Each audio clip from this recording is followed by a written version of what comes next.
बीकानेर के युवाओं के लिए सरकारी नौकरी अब सिर्फ एक सपना नहीं, बल्कि हकीकत बन रही है। ये संभव हुआ है अनुभवी शिक्षकों के मार्गदर्शन और सही रणनीति के कारण। बीकानेर स्थित प्रतिष्ठित कोचिंग संस्थान कुमार सर क्लासेस ने एक बार फिर एसएससी परीक्षा में शानदार परिणाम देकर खुद को साबित किया है। वर्तमान वर्ष में संस्थान के 14 से अधिक छात्रों ने सरकारी नौकरी में अपनी जगह बनाई है। इस रिपोर्ट में हम जानेंगे कि कैसे ये संस्थान छात्रों को सफलता के नए आयाम तक पहुंचा रहा है। मीडिया के सभी साथियों को हमारा नमस्कार। जैसा कि आनंद जी और विनय जी थानवी ने हमें काफ़ी प्रेरित किया कि अगर हम कोई कार्य कर रहे हैं तो उसे जनमानस तक पहुंचाने का जो एक सबसे शानदार माध्यम है, उसके मजबूत स्तंभ आप सभी हैं। तो हमें भी लगा कि अगर हम कुछ बेहतर कर रहे हैं तो उसकी जो धमक है, पहुंच है, सुगंध है, वो दूर तक फैलनी चाहिए। और इस उम्मीद से कि अधिक से अधिक बीकानेर के छात्रों को केंद्र सरकार की नौकरियों में, जो कि हम केंद्र सरकार की नौकरियों के लिए बच्चों को तैयार करते हैं। अब आपके मन की पहली जिज्ञासा यह होगी कि आपने खुद इस पृष्ठभूमि में पहले क्या कर रखा है। तो जी, मैं बेसिकली पिछले 13 वर्षों से बीकानेर में रह रहा हूँ और मैं बिहार पटना का रहने वाला हुआ। वैसे मेरी स्टडी जो है बीटेक कर रखा हूँ मैं, तो डिग्री के माध्यम से मैं एक इंजीनियर हूँ। सिविल सेवा की तैयारी के दरमियान में दिल्ली प्रवास के जो प्रोसेस गुजरे, उसमें सरकारी सेवा का एक खुद का सपना था, उसको आईएएस के माध्यम से मैं पूरा ना कर सका। कुछ अंकों से रह जाने के बाद मैं इंजीनियरिंग कॉलेज बीकानेर, आप सब जानते होंगे, वहाँ as a lecturer, guest lecturer के रूप में मेरा आना हुआ। फिर वहाँ मैं उस सघन माहौल को महसूस नहीं कर सका जो अध्ययन अध्यापन में हमें चाहिए था। तो फिर मैं प्राइवेट सेक्टर की टीचिंग में आया और फिर यहाँ पे मुट्ठी भर स्टूडेंट, शुरुआत में तो बहुत कम बच्चे मिलते थे क्योंकि बीकानेर में यहाँ के बच्चों का बाहर की नौकरियों के लिए रुझान थोड़ा इनिशियली हमने कम देखा था कि अगर उन्हें ये कहते हैं कि आप जाके गुजरात जॉब करें, सेंट्रल गवर्नमेंट का, दिल्ली करें, इसके बनिस्बत वो बीकानेर में राज्य सरकार की नौकरी करने को तरजीह उन दिनों ज़्यादा देते थे। तो मेरे लिए वो 2011-12 का दौर बड़ा चुनौतीपूर्ण रहता था बच्चों को ये कन्विंस करने के लिए। फिर हमने इस तरीके से धीरे धीरे काफिला आगे बढ़ाया और विगत पीछे वर्षों में हमने लगभग केंद्र सरकार की भर्तियों में 1000 प्लस बच्चों का चयन अपने अध्यापन के माध्यम से कर पाया है। इस वर्ष का अगर हम बात करें तो इस वर्ष हमने 14 से अधिक स्टूडेंट्स का चयन एसएससी सीजीएलई के माध्यम से, staff selection commission graduate level की एग्जाम लेती है, उसके माध्यम से हम लोगों ने 14 से अत्यधिक बच्चों का सिलेक्शन करवाया है। उसमें से 6 बच्चे जीएसटी इंस्पेक्टर के पद पर चयनित हुए हैं। जीएसटी इंस्पेक्टर आपका एक बहुत ही सम्मानित पद है, ग्रुप बी लेवल का, जिसमें आपका 3 स्टार की नौकरी, अब अगर हम बेसिक शब्दों में कहें तो, और 8 बच्चे हैं जो अन्य पदों पर चयनित हुए हैं। हालांकि मैं आपको बता दूं कि ये आंकड़ा अभी भी हमारे सोच समझ और दायरे से जो सिलेक्शंस के आंकड़ा है वो बहुत छोटा है। मैं उम्मीद करता हूं और कोशिश करूंगा कि बीकानेर शहर से प्रतिवर्ष एटलीस्ट 100 प्लस बच्चों का चयन सरकारी सेवा में हो, क्योंकि मुझे यहाँ के बच्चों में बहुत संभावनाएं नजर आती है। मैंने एजुकेशन बिहार में हुई, बेसिक एजुकेशन, उसके बाद मध्य प्रदेश में मैंने डिग्री किया बीटेक का, और उसके बाद दिल्ली में अध्यापन कराया, फिर बीकानेर में मैं पढ़ा रहा हूँ। कई अलग अलग राज्यों का अनुभव रखता हूं। तो मैं एक बात दावे से कह सकता हूं आप पत्रकार बंधुओं को कि बीकानेर के छात्रों में हमें एक चीज जो कुछ अलग ही लेवल पे दिखा है, वो दिखा है हमें यहाँ पे डेडिकेशंस। बट डेडिकेशन के साथ उनकी प्रॉब्लम है कि डेडिकेशन थोड़ा लेट डिलीवर करते हैं। वो शुरुआत में उनके जो होते हैं डिस्ट्रैक्शंस बहुत होते हैं, बट बाकी की जगह के छात्रों में इनिशियल डेडिकेशन हैवी होता है, बाद में वो डिस्ट्रैक्ट होते हैं। बट बीकानेर के छात्रों में जो हमने अनुभव किया है वो किया है कि वो इनिशियल प्रारंभिक रूप में वो डिस्ट्रैक्टेड होंगे, बट अगर कोशिश करके उन्हें आपने इंक्लाइन कर दिया एक मोटिव के लिए, तो फिर वो बहुत शानदार और बहुत बढ़िया कर पाते हैं। तो इस उम्मीद से मैं चाहता हूं कि अगली बार ये आंकड़ा आप सबके सहयोग से और आप सब बच्चों तक इस बात को पहुंचाएं कि ऐसा कोई एक भूख, ऐसा कोई डिजायर लेके मैं चल रहा हूं, तो अधिक संख्या में बच्चे हमसे जुड़ सकें, तो हम और बेहतर कर सकें। रही बात तो शिक्षा और उसमें ठहरी हुई इस बात की कि शिक्षा और बाजारीकरण का, तो मैं जरूर इस पे कहना चाहूंगा कि इसमें कोई संदेह नहीं कि शिक्षा हमारे लिए प्रोफेशन है, हम एक प्रोफेशनल्स हैं, तो प्रोफेशनल्स के लिए आय का माध्यम भी होगा।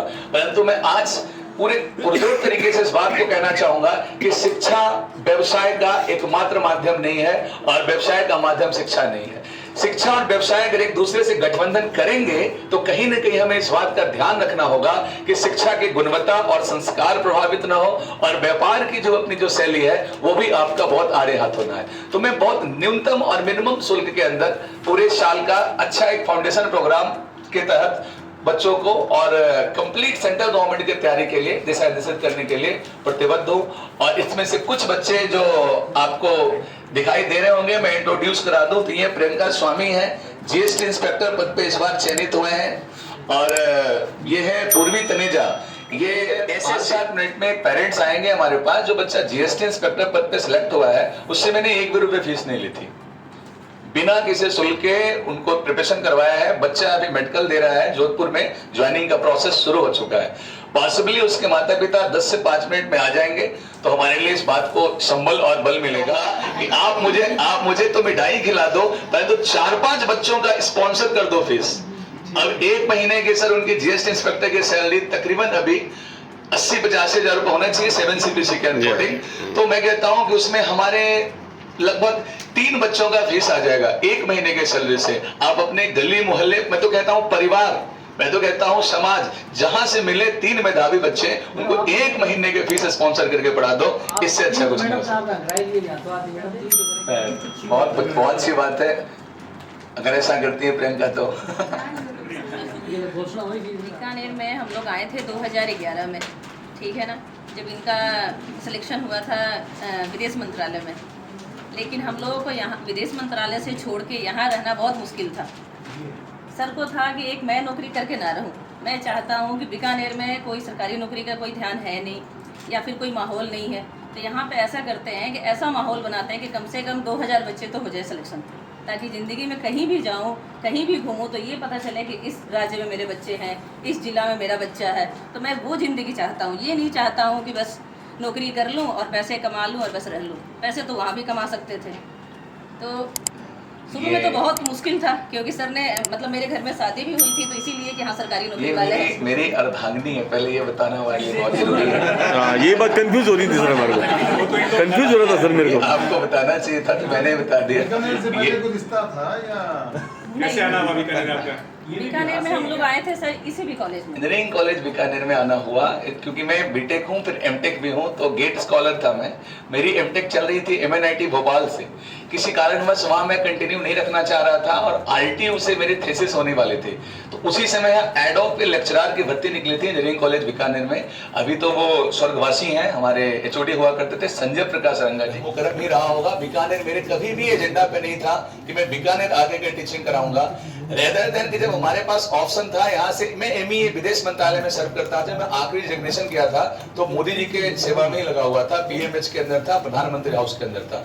मेरी कोई मनसा नहीं थी अंततः बीकानेर में रुकने का, रहने का। बट यहाँ बताया प्री कोविड एरा में जो बच्चों का अथाह प्यार था, जो प्यार मिला, सम्मान मिला, मान मर्यादा मिला, वो हमें यहाँ से जाने नहीं दिया।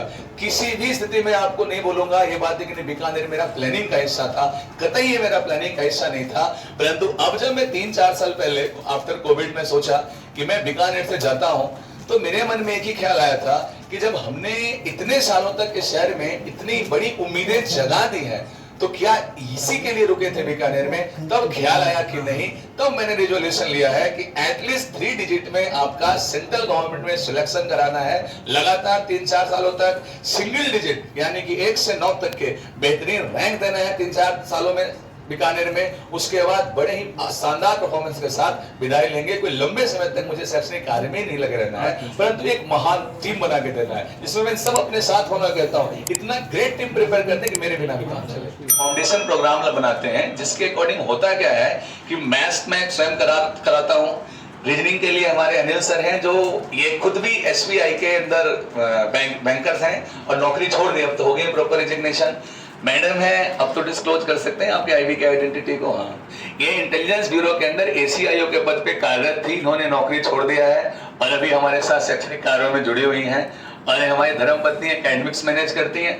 सर आप आगे आ जाओ। सुरेंद्र सर हैं, राजस्थान जी के पढ़ने के बाद स्टेट की गवर्नमेंट में जॉब भी बहुत आसान हो जाता है और सेंट्रल गवर्नमेंट के लिए तो हम 100% कवरेज दे रहे हैं। तो मूलतः सेंट्रल गवर्नमेंट और आप partially state government, maths, reasoning, English और जीके 4 मेजर सब्जेक्ट है जो हम तैयार कराते हैं, चाहे वो किसी एग्जाम में। प्लानिंग के लिए मैं आपको डिस्क्लोज करना चाहूंगा IAS के भी अच्छी कोचिंग की तरफ एक कदम बढ़ाया जाए। बट मैं 10-12 सालों से हूं, हमारी जो पहचान है कि मैं कदम फूक फूक कर बढ़ाता हूं। एक बार अगर स्टार्ट किया IAS के सेगमेंट में कुछ, तो फिर वापस होने का, वापस बाइंड अप करने का कोई रास्ता नहीं होगा। उस काम को सफल ही करना होगा। संस्थान प्रमुख या संस्थान के सभी अध्यापक मुंह नहीं मोड़ सकते हैं। मैं पिछले 12 सालों से बीकानेर में पढ़ा रहा हूं, 6 सालों से मेरा अन्यत्र पढ़ाने का अनुभव है। मैं कहता हूं कि अगर आप एक्सपर्ट टीचर हैं तो आप 25 मिनट में बच्चों को कंटेंट पढ़ा दें, 15 मिनट में उनको पढ़ने के लिए बोलें और 5 मिनट में उनकी सारी हीट जो है पूरे दिन का दिमाग में जमा, उसको रिलीज करें। हमें सर लाइफ काउंसलिंग भी बच्चों को देना है, मोरल काउंसलिंग भी देना है। सर हम ये जो पढ़ाते हैं वो काम बच्चों के जीवन में 3 या 4 साल आने यह सुधा मैया और आपका देवकी मैया जो हुई आपकी हमारे बिहार की भूमि है, तो 2 माओं का प्यार मिलने का सौभाग्य परमात्मा ने दिया, इससे अच्छा और क्या हो सकता है।